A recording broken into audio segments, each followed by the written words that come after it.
नमस्कार दोस्तों, आज हम लेकर आए हैं आपके लिए एक मज़ेदार डिबेट।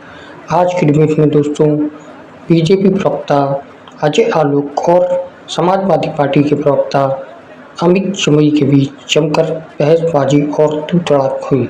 जैसा कि आपको पता है, अमित जमई बहुत ही बढ़ चढ़कर बातें करते हैं और दूसरी पार्टी के प्रवक्ता को नीचा दिखाने का काम करते हैं। तो दोस्तों, आज की वीडियो में आपको बहुत मज़ा आने वाला है, कहीं मत जाइएगा। और अगर आप चैनल पर नए हैं तो चैनल को सब्सक्राइब जरूर कीजिएगा और वीडियो को लाइक और शेयर। चलिए शुरू करते हैं। हमें इस्तेमाल किया। तोपे चल रही है सरकार, तोपे मुसलमान आखिरी लड़ाई। आप फुल भड़का रहे हैं सर, आप फुल भड़का रहे हैं। ये तोप कहां से आ गई? आपने सीएम मोमेंट में मुसलमानों की हत्या, किसकी नागरिकता हुई, किसकी नागरिकता चली गई, सीएम मोमेंट में किसकी नागरिकता गई? एक की नागरिकता गई, बताइए। चल रहा था ना, तो आंदोलन चल रहा था, वो भी आप ही भड़का रहे थे। चलिए अब हो गया मुसलमानों की हत्याएं करी। सर कितने हिंदू मरे थे बताऊं दिल्ली दंगे में? दिलबर नेगी नहीं पता, हाथ पैर काटकर जला दिया था। मत जाइए ना तरफ, फिर नाम सुने दिलबर नेगी। दिलबर नेगी अब मैं दंगे के धर्म पर जाएंगे तो फंस जाएंगे, इसलिए मत जाइए, मत बोलिए उस तरफ।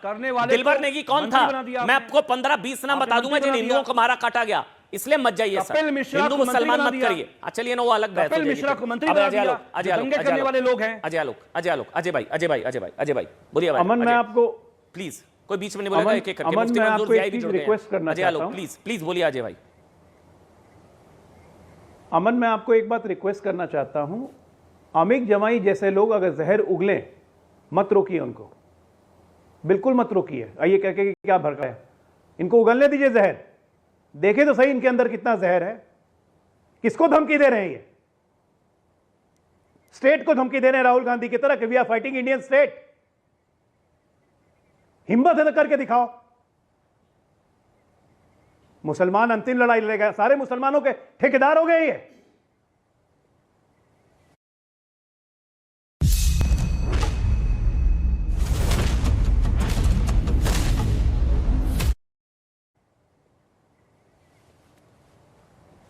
सारे अमीर मुसलमानों की दलाली करने के लिए यहां पर बैठे हुए हैं। मुसलमान नहीं है। अरे अरे अरे, एक मेंबर ऑफ पार्लियामेंट मेरा छोड़िए, अपनी बात कीजिए। आप अपनी बात कीजिए। बीच में मत बोलेंगे आप, तुम नहीं भिखारी बोलेंगे लोग हो। अमीर बीच में नहीं बोलेंगे सारे आप। ठेकेदार नहीं है आप मुसलमानों के। भीख मांगते हो। अजय आलोक और अरे अमित जाओ जमाई, यहां एक-एक से। करके। पूंजीपतियों के लिए भीख मांगते हो। मुस्लिम देशों में जाके दलाली कर रहे हैं आप, दलाली कर रहे हैं। पार्टी और उन बॉक्स के ठेकेदारों की दलाली कर रहे हैं जो बॉक्स की जमीन कब्जा करके बैठे हुए हैं। सारे समाजवादी पार्टी के नेता उसमें हैं। नागरिक समझते हो मुसलमान अरे मुसलमान के ठेकेदार बने हो। भिखारी।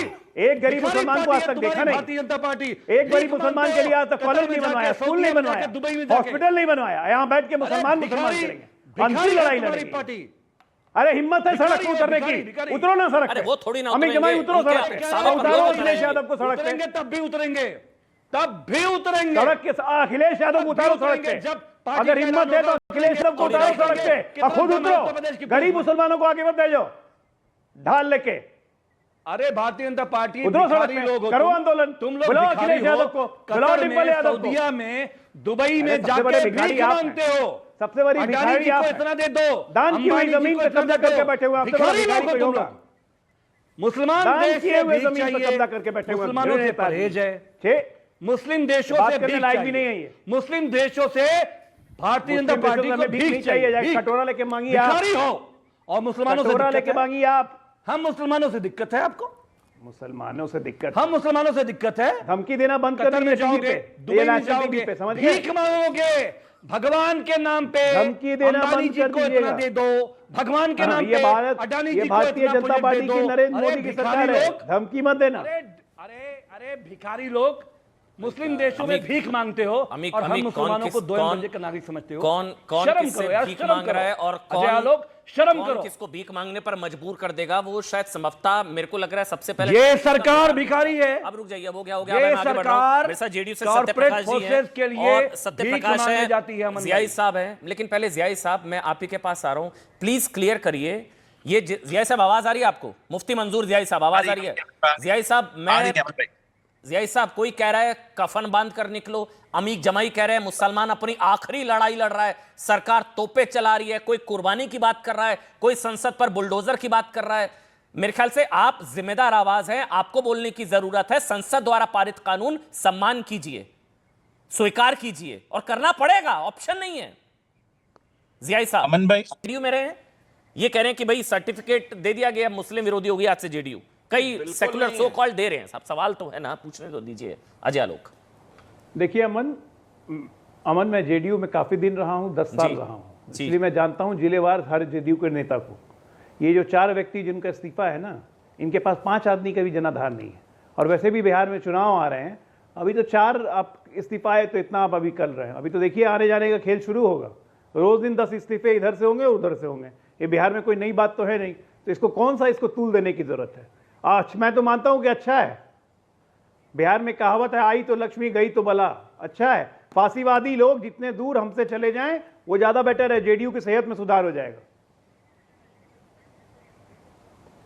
नहीं तो अच्छा, एक और ये बड़ी खबर रेडिकल्स हैं और कुछ नहीं, ये कंप्लीट रेडिकल है।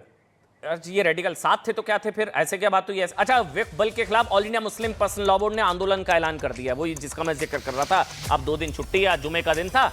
अब बताने दीजिए Prabhu, all India Muslim personal law board देश भर में आंदोलन करेगा।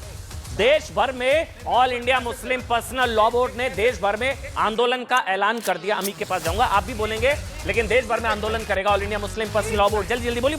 साहबानों के जमाने से अब देश बदल चुका है। मुस्लिम समाज को पता है हमारे हक का बिल पास हुआ है, इनके आंदोलन में कोई शिरकत नहीं करेगा। कोई शिरकत नहीं करेगा। अमीक जमाई बोलिए, जल्दी से बोलिए अमीक।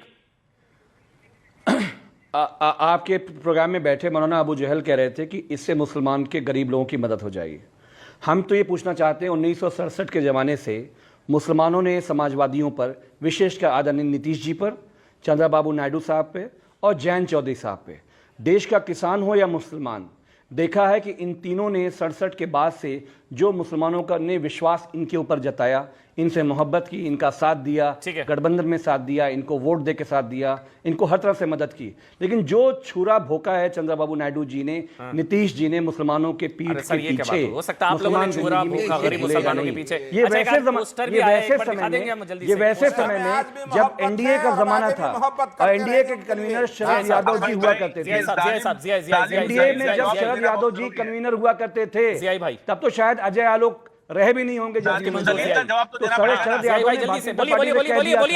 मुझे आगे चाहे बाबरी मस्जिद का मुद्दा हो, आया था। ये जालिम जलील का जवाब देना पड़ेगा। ये जालिम जलीम ये समझता है कि आप दोनों का कुछ पर्सनल है क्या, मुझे नहीं पता। कास्ट के जो लोग हैं, मुसलमान जो बिखरे हुए हैं, मुसलमान जो पिछड़े हुए हैं, ऐसे मुसलमानों को आगे लाने का जो काम होना चाहिए था, वो मौलाना अबू जहल क्या बोल, इन्होंने नहीं देखा नहीं है कि ये तो जालिम जलील है, ये जालिम जलील है। इन्होंने तो जुल्म की इंतहा कर दी उन गरीब मुसलमानों के साथ। क्यों नहीं? अच्छा, इस बीच शुक्रिया आप सबका। इस बीच आपको बता दें, एक मिनट, नीतीश के खिलाफ बहुत बहुत शुक्रिया आप सबका। मुस्लिम नेताओं के इस आरोप के बाद आरजेडी को भी दरअसल नीतीश की सेकुलर छवि पर डेंट मारने की कोशिश की है। आरजेडी की ओर से नीतीश के खिलाफ पोस्टर जारी किए गए हैं, जिसमें कहा गया साहब कि नीतीश ऐसे नेता हैं जो इफ्तार देकर वक्फ पर ठहरते हैं।